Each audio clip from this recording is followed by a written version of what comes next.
दोस्तों, आज हम आपको एक ऐसी प्रेरणादायक और रोचक कहानी सुनाने जा रहे हैं जिसे सुनकर आपको बहुत कुछ सीखने को मिलेगा। ये कहानी एक वृद्ध पिता और उसके बेटों की पत्नियों की है जो अपने कर्मों के कारण कुतिया बन गई। इस दिलचस्प और ज्ञानवर्धक कहानी को ध्यान से सुनिए क्योंकि ये आपको जरूर प्रभावित करेगी। तो चलिए अब इस कहानी को शुरू करते हैं।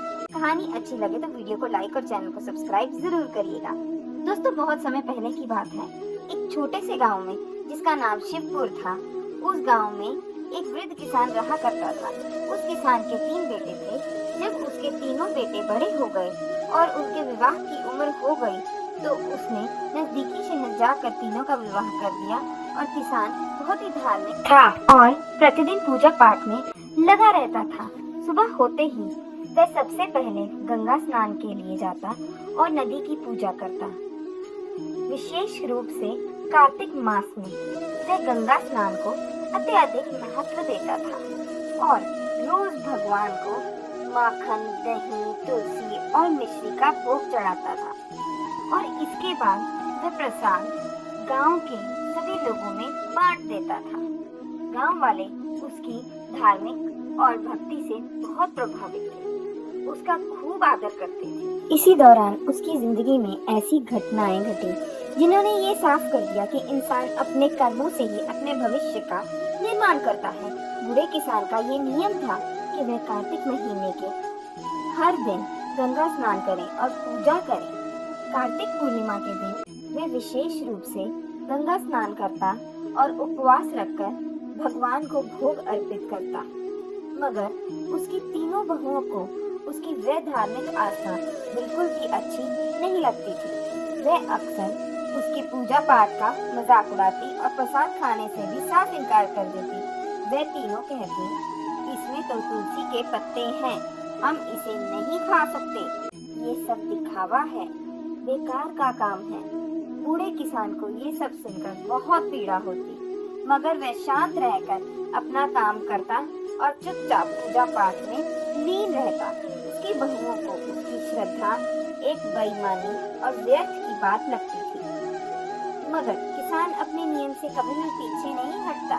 किसान की पत्नी का कुछ समय पहले ही निधन हो गया था और अब वह पूरी तरह से अकेला हो गया था।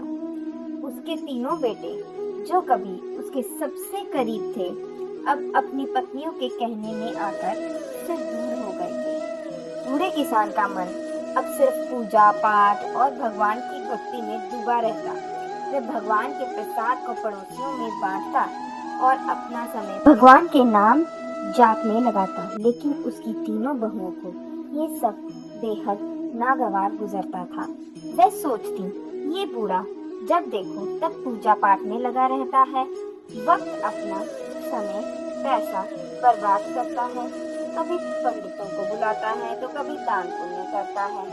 अच्छा होगा अगर वह मर जाता, कम से कम खर्चे तो बच जाते। बूढ़े किसान ने अपने तीनों बेटों को बड़े प्यार से पाला था। उसने और उसकी पत्नी ने मिलकर उनकी परवरिश की थी, हर सुख दुख में उनका साथ दिया था। लेकिन अब जब किसान को सबसे ज्यादा अपने बेटों की जरूरत थी तो वह उसे अकेला छोड़ चुके थे और उससे दूरी बना चुके थे। बूढ़ा किसान दिन रात ईश्वर से प्रार्थना करता और अपने बच्चों के लिए आंसू बहाता रहता था। वह अक्सर सोचता, हे भगवान, मैंने तो कभी किसी का बुरा नहीं किया, फिर मेरे साथ ही ऐसा क्यों हो रहा है। एक दिन बूढ़ा किसान अपने भगवान की मूर्ति के सामने बैठा प्रार्थना कर रहा था। उसकी आंखों से आंसू बह रहे थे। वह भगवान से कह रहा था, हे प्रभु, मुझे इस दुख से छुटकारा दिलवाओ, मेरे बच्चों का भला करो और उन्हें सही मार्ग दिखाओ। बूढ़े किसान ने कभी भी अपने पूजा पाठ और दान पुण्य के नियम से समझौता नहीं किया। हर दिन वह ईश्वर की पूजा आराधना में लीन रहता।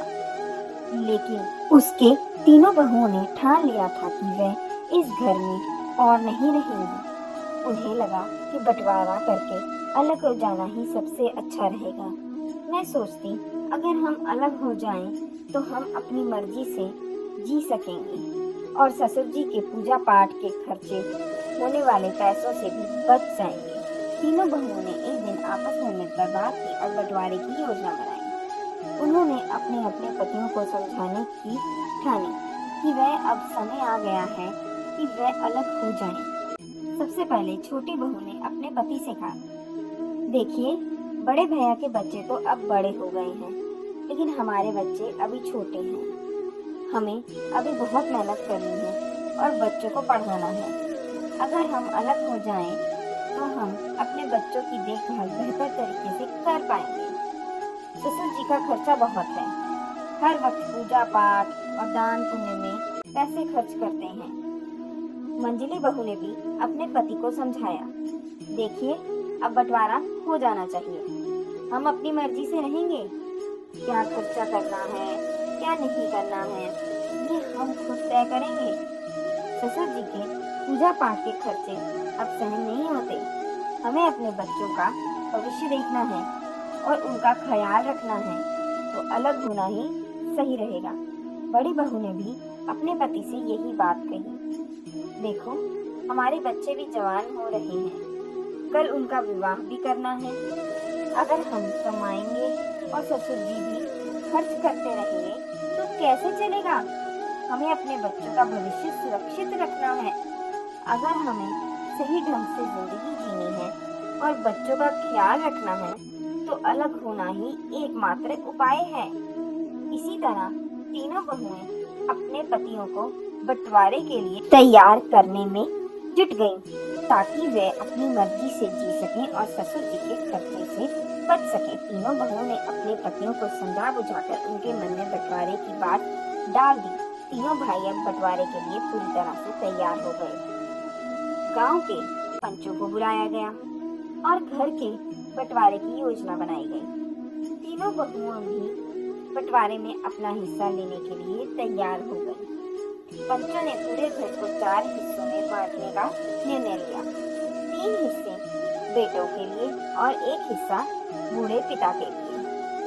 घर का सारा सामान भी 4 बराबर हिस्सों में बांट दिया गया। बूढ़े पिता को सबसे छोटा हिस्सा दिया गया, क्योंकि वह अकेला था और उसे ज्यादा की आवश्यकता नहीं थी। पंचों ने यह भी फैसला सुनाया कि जो भी बेटा अपने हिस्से में अपने बूढ़े पिता को रखेगा, उसे उनकी देखभाल भी करनी होगी।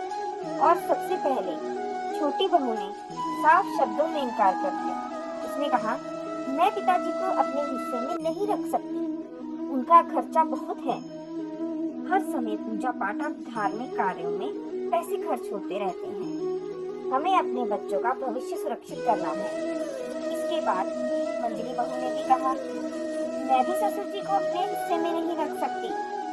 उन्हें हमसे कभी लगाव नहीं था और हमें भी उनकी कोई जरूरत नहीं है। आखिर में बड़ी बहू ने भी वही बात दोहराई, मैं भी ससुर जी को अपने हिस्से में नहीं रख सकती।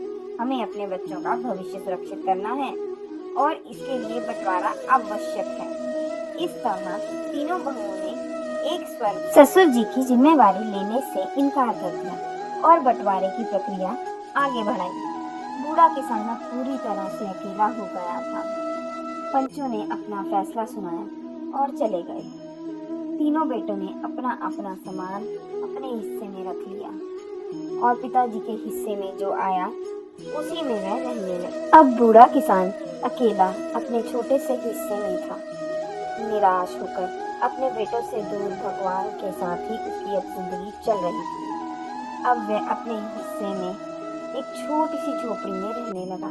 वह हर सुबह जल्दी उठकर गंगा स्नान करने जाता और भगवान विष्णु जी और माता लक्ष्मी जी की पूजा अर्चना करता। पहले की तरह ही वह भगवान के लिए भोग बनाता और फिर पड़ोसियों में प्रसाद बांट देता। लेकिन अब उसकी जिंदगी में गहरा अकेलापन था, क्योंकि तीनों बेटों ने उसे पूरी तरह से छोड़ दिया था और बहुओं ने भी उसे घर से बाहर निकाल दिया था। बूढ़ा किसान अब हर दिन भगवान से प्रार्थना करता, हे भगवान, मुझे इस दुख से मुक्ति करो, मेरे बच्चों का भला करो और उन्हें सही राह दिखाओ। उनके पास जो थोड़ा बहुत आटा दाल चावल था, उसी से वह अपना गुजारा करता था। वह सोचता, अब मुझे अपनी बाकी जिंदगी इसी तरह से गुजारनी होगी। मेरे बच्चों ने मुझे अकेला छोड़ दिया है, पर मैं भगवान की भक्ति करना कभी नहीं छोड़ूंगा। उसकी भक्ति में कोई कमी नहीं आएगी। हर रोज वह तुलसी के पत्तों से भगवान का पूजन करता और पड़ोसियों में प्रसाद बांटता। एक दिन जब बूढ़ा किसान अपनी झोपड़ी में बैठा रो रहा था, तभी किसी ने दरवाजे पर दस्तक दी। किसान ने दरवाजा खोला तो देखा कि एक युवा व्यक्ति लगभग 25-30 साल का सामने खड़ा था। उसके चेहरे पर अजीब सा तेज था और बहुत शांत झलक रहा था। उस युवक ने कहा, पिताजी, आप मुझे शायद नहीं पहचानते, लेकिन मैं आपकी स्वर्गवासी पत्नी के मायके से आया हूँ। मेरा नाम केशव है। मेरे पिता ने मुझे आपकी सहायता करने के लिए भेजा है। बूढ़े किसान ने आश्चर्य से उसकी ओर देखा और पूछा, केशव, तुम कौन हो? तुम मेरे ससुराल से हो? मैंने तो तुम्हें पहले कभी नहीं देखा। केशव ने हल्की मुस्कान के साथ जवाब दिया, हाँ पिताजी, मैं आपकी पत्नी के भाई का पोता हूँ।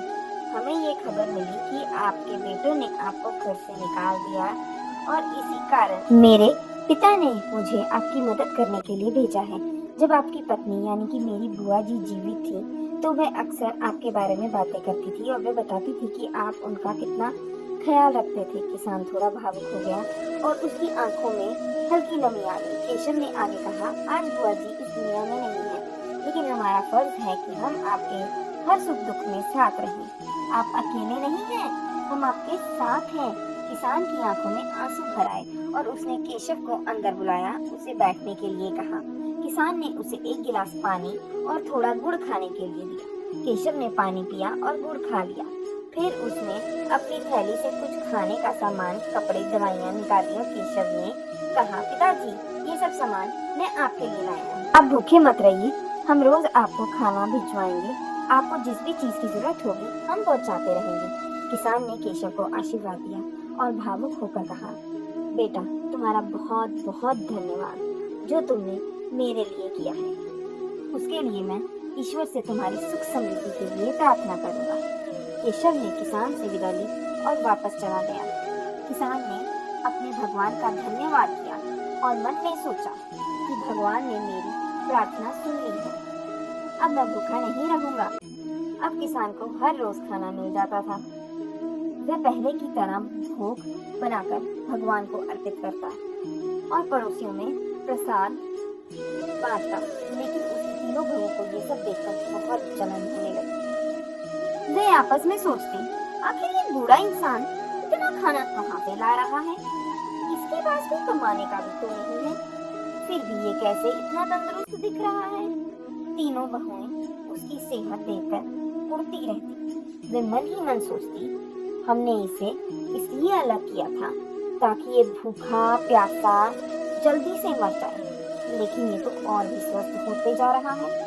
तीनों बहुओं की किसान की तंदुरुस्ती से भी अधिक ईर्ष्या होने लगी, क्योंकि उनकी योजना बिल्कुल उलट साबित हो रही थी। एक दिन तीनों बहुओं ने ये तय किया, अब वे अपने ससुर जी की झोपड़ी में जाकर पता लगाएंगी कि वहाँ आखिर क्या हो रहा है। अगले दिन जब बूढ़ा किसान गंगा स्नान के लिए गया था, तो तीनों बहुएं उसकी झोपड़ी में घुस गए। अंदर पहुँचते ही उन्होंने देखा वहाँ तो दाल, आटा, चावल, मसाले, सूखे मेवे, तरह तरह का अच्छा खाना भरा पड़ा हुआ था। ये सब देखकर वे हैरान रह गए। तीनों आपस में बातें करने लगी। हम सोचते थे कि ये बूढ़ा भूखा प्यासा मर रहा होगा, लेकिन यहाँ तो हर चीज का भंडार है। बड़ी बहू ने कहा, इससे जरूर चोरी छुपे हमारे घर से सामान उठाया होगा। हम अपने कामों में लगी रही और ये चोरी चोरी अपना घर भरता रहा। अब इसे सबक सिखाना ही होगा। मझली बहू ने कहा गुस्से में आकर, हाँ हाँ, हमें इसे सबक सिखाना होगा।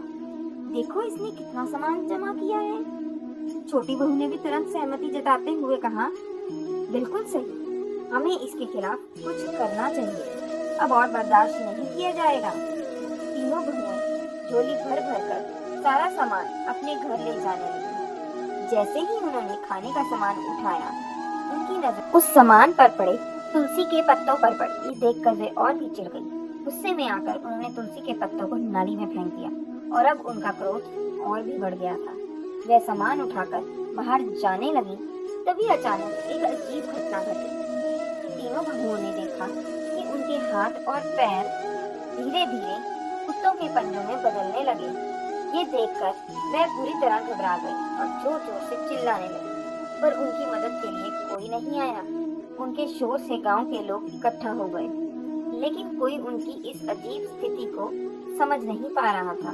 कुछ ही पलों में तीनों बहुएं पूरी तरह से कुतिया में बदल गई। गांव में अफवाह फैल गई। जब बच्चे और उनके पतियों ने ये देखा तो वो स्तब्ध रह गए। बच्चे जोर जोर से चिल्लाने लगे, मम्मी कुतिया बन गई, पापा देखो मम्मी को क्या हो गया है। किसान के तीनों बहुओं के पति हैरान और परेशान थे। वे समझ नहीं पा रहे थे कि आखिर ये कैसे हुआ। उन्होंने कोशिश की कि इन कुतियों को घर से बाहर भगा दें, लेकिन वे घर छोड़ने को तैयार नहीं थे। वे अपनी कुतिया वाली भाषा में कुछ कहने की कोशिश कर रही थी, लेकिन कोई उनकी बात नहीं समझ पा रहा था। बच्चे रो रहे थे और उनके पतियों को भी रोना आ रहा था। उन्होंने अपने बच्चों को संभालते हुए कहा, अब कुछ नहीं हो सकता, हमें पिताजी का इंतजार करना होगा, शायद वही कोई समाधान बता सके। गांव के लोगों को भी इस अनहोनी घटना को देखकर चौंक गए और सोचने लगे कि ये सब कैसे हुआ। सभी ने मिलकर किसान की वापसी का इंतजार करने का फैसला किया, ये उम्मीद करते हुए कि शायद वही इस अजीब समस्या का हल निकाल सके। किसान को अब अपने रोजमर्रा के जीवन में थोड़ी राहत महसूस हो रही थी। केशव रोज खाना लाकर रख जाता था और बूढ़ा किसान भगवान को भोग लगाकर पहले की तरह प्रसाद बांटता था। उसे इस बात का जरा भी अंदाजा नहीं था कि उसके घर में क्या चल रहा था। उसे तो बस यही लगता था कि सब कुछ पहले जैसा ही ठीक ठाक चल रहा है। इधर तीनों बहुएं कुतिया बनकर घर के आंगन में बैठी थी। उनके पतियों और बच्चों को अब सारे घर का काम करना पड़ रहा था। वे सभी बेहद परेशान थे और पिताजी की वापसी का बेसब्री से इंतजार कर रहे थे ताकि उन्हें कोई रास्ता मिल सके। गांव के लोग भी इस अजीब घटना से स्तब्ध थे। हर कोई यही कह रहा था कि यह कोई सामान्य घटना नहीं है, बल्कि बूढ़े किसान की भक्ति और तपस्या का चमत्कार परिणाम है। लोग मानने लगे थे कि किसान की ईश्वर के प्रति गहरी आस्था ने ही इन अद्भुत घटना को जन्म दिया। फिर गांव के कुछ लोगों ने किसान को इस घटना के बारे में सूचित किया। वे उसके पास गए और बोले, बाबा आपके घर में कुछ विचित्र हो रहा है, आपकी तीनों बहुएं कुतिया बन गई हैं। बूढ़ा किसान ये सुनकर चौंक गया। उसने सोचा ये कैसे संभव हो सकता है। उसने तुरंत गंगा स्नान किया और भागते हुए घर की ओर चल पड़ा। उसके दिल में अजीब अजीब ख्याल आ रहे थे। उसने भगवान से मन ही मन विनती की, हे प्रभु मेरे घर को इस अनहोनी से बचाओ और मेरे बच्चों को सही राह दिखाओ। जब किसान अपने घर पहुंचा तो उसने देखा कि घर के सामने गांव के लोग इकट्ठे थे। चारों ओर भीड़ लगी थी। किसान ने हैरानी से पूछा, यहाँ इतनी भीड़ क्यों है, क्या हुआ है? गांव वालों ने उसे सारी घटना बताई कि उसकी तीनों बहुएं कुतिया बन गई हैं। ये सुनकर किसान स्तब्ध रह गया। उसने अपने अपने तीनों बेटों को बुलाया और गंभीर स्वर में पूछा, ये सब कैसे हुआ? तुम लोगों ने क्या किया? बेटों ने रोते हुए सारी सच्चाई अपने पिता को बताई। उन्होंने बताया कि उनकी पत्नियों ने कैसे लालच और ईर्ष्या में चोरी की और कैसे ये अनहोनी घटना घटी। किसान ने उनकी बातें ध्यान से सुनी और गहरी सांस लेकर मन ही मन सोचा, ये उनके कर्मों का ही परिणाम है। बेटों ने रोते हुए कहा, पिताजी हमसे बहुत बड़ी गलती हो गई। हमारी पत्नियों ने आपका पूजा का सामान नाली में फेंक दिया था और उसी वक्त वह कुतिया बन गई। अब हमें समझ नहीं आ रहा कि उन्हें कैसे ठीक करें। किसान ने अपने बेटों को दिलासा देते हुए कहा, भगवान सब ठीक करेंगे, तुम चिंता मत करो, किसान ने भगवान से प्रार्थना की और समाधान की खोज में लग गया। उसके मन में विचार आया कि शायद किसी साधु बाबा के पास इसका उपाय हो सकता है। उसी समय संयोग से गांव में एक साधु बाबा आए। किसान ने उन्हें अपने घर बुलाया और पूरे घटनाक्रम का वर्णन किया। साधु बाबा ने बड़े ध्यान से सारी बातें सुनी और फिर बोले, यह सब तुम्हारी भक्ति और तपस्या का फल है, लेकिन चिंता मत करो, इसका समाधान है। किसान ने साधु बाबा से विनम्रता से पूछा, बाबा कृपया मुझे उपाय बताएं, मैं अपने बच्चों को इस हालत में देखकर दुखी हूँ। मैं उन्हें इस स्थिति से बाहर निकालना चाहता हूँ। साधु बाबा ने कहा, तुम्हें कार्तिक महीने में एक विशेष पूजा करनी होगी। उस दौरान जो गंगा स्नान का पानी तुम उपयोग करोगे, उसी पानी से अपनी बहुओं को नहलाना, साथ ही ब्राह्मणों को भोजन कराना, उसके जूठे भोजन को खिलाना होगा ताकि वह अपने वास्तविक रूप में लौट आएंगी। किसान ने साधु बाबा को धन्यवाद दिया और तुरंत ही अपने बेटों को ये उपाय बताया। बेटों ने सहमति जताते हुए कहा, पिताजी हम आपकी हर बात मानेंगे और उपाय को अवश्य करेंगे। किसान ने तुरंत कार्तिक महीने की पूजा की तैयारियां शुरू कर दी। उसके तीनों बेटे और गांव वाले भी इस पूजा में सहयोग करने लगे। गांव वालों और बेटों ने मिलकर पूजा का सारा सामान जुटाया और भगवान के लिए भोग की व्यवस्था की। गांव में इस अनूठी पूजा को लेकर उत्सुकता फैल गई और सभी ने इस अनुष्ठान में अपना सहयोग दिया। हर दिन किसान गंगा स्नान के लिए जाता और स्नान का पवित्र पानी इकट्ठा करता। स्नान के बाद वह पूरे भक्ति भाव से भगवान विष्णु और माता लक्ष्मी जी की विधिवत पूजा आराधना करता और फिर अपने पड़ोसियों को प्रसाद बांटता। इस बीच उसकी 3 बहुएं अब भी कुटिया के रूप में घर के आंगन में बैठी रहती। घर के सारे कामकाज अब उनके पतियों और बच्चों के कंधों पर आ गए थे। बच्चों को अपनी माताओं की बहुत याद आती थी। वे उदास होकर अपने दादाजी से पूछते, दादाजी मम्मी कब ठीक होंगी? हमें हमारी मम्मी वापस चाहिए। किसान बच्चों को सांत्वना देते हुए कहता, बेटा ईश्वर सब सही करेंगे, सब धैर्य रखो और भगवान से प्रार्थना करो। पूरा किसान बच्चों का मन लगाने के लिए उन्हें तरह तरह की कहानियां सुनाता और उनके साथ समय बिताता ताकि वे दुखी ना हो। किसान ने अपनी पूजा के लिए 5 ब्राह्मणों को आमंत्रित किया। बेटों ने भी अपने अपने हिस्से से 5-5 ब्राह्मणों को बुलाया। इस तरह कुल 21 ब्राह्मणों को बुलाया गया। ब्राह्मणों के एक विशेष भोग तैयार किया गया। जब कार्तिक पूर्णिमा का पवित्र दिन आया, किसान ने अपने बेटों के साथ मिलकर पूरी तैयारियां की। सुबह सुबह ब्राह्मणों को घर बुलाया गया और उनके लिए विशेष पकवान बनाए गए। ब्राह्मणों को भोजन कराने के बाद किसान ने उनके पैर छुए और भगवान से प्रार्थना की, हे भगवान, मेरी बहुओं को उनके असली रूप में वापस लाओ। मेरी कार्तिक स्नान और पूजा का फल उन्हें प्राप्त हो। सभी ब्राह्मणों ने संतुष्ट होकर भोजन किया और किसान को आशीर्वाद दिया। उन्होंने कहा, तुम्हारी भक्ति और तपस्या अवश्य सफल होगी। भगवान तुम्हारी प्रार्थना अवश्य सुनेंगे। ब्राह्मण भोज होने के बाद किसान ने अपनी तीनों बहुओं को बुलाया जो कुटिया के रूप में थीं।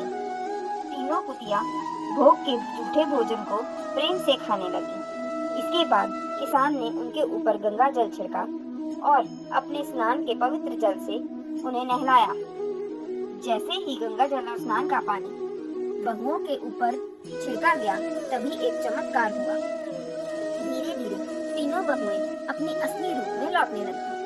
उनके चेहरे पर पश्चाताप के आंसू थे और वे तुरंत अपने ससुर जी के पैरों में गिरकर रोने लगी। वे रोते हुए कहने लगी, पिताजी हमें माफ कर दीजिए, हमने आपके साथ बहुत बुरा किया और अपने गलत कर्मों की सजा पाई। अब हम आपको कभी कोई कष्ट नहीं देंगे और सच्चे दिल से आपकी सेवा करेंगे। किसान ने तीनों बहुओं को गले लगाते हुए कहा, बेटा भगवान ने तुम्हें माफ कर दिया है, अब अपने जीवन को सुधारो और सच्चे मन से भगवान की भक्ति करो। तीनों बहुओं ने अपने ससुर जी को वचन दिया कि वह हर साल कार्तिक स्नान करेंगी और कभी भी अपने ससुर का अपमान नहीं करेंगी। इसके बाद पूरे परिवार ने एक साथ मिलकर भगवान की पूजा अर्चना की और प्रसाद का वितरण किया। जैसे ही बहुएं अपने असली रूप में लौटी, घर में एक नई ऊर्जा और शांति का माहौल बन गया। किसान की तपस्या और भक्ति ने पूरे परिवार को एक नई दिशा और जीवन प्रदान किया। अब सभी परिवारजन मिलकर भगवान की पूजा अर्चना करते कार्तिक स्नान का महत्व समझ चुके थे। किसान ने अपने बेटों और बहुओं को समझाते हुए कहा, देखो बेटा, सच्चा सुख और शांति हमें केवल भक्ति और सेवा से ही मिलते हैं। हमें सच्चे दिल से भगवान की पूजा करनी चाहिए, भगवान की भक्ति करनी और हमेशा दूसरों की मदद के लिए तैयार रहना चाहिए। तो दोस्तों, उम्मीद है कि आपको हमारी आज की ये वीडियो जरूर पसंद आई होगी। यदि ये वीडियो आपको पसंद आई है तो कृपया वीडियो को लाइक करें और चैनल को सब्सक्राइब करें। धन्यवाद दोस्तों, आपका बहुत बहुत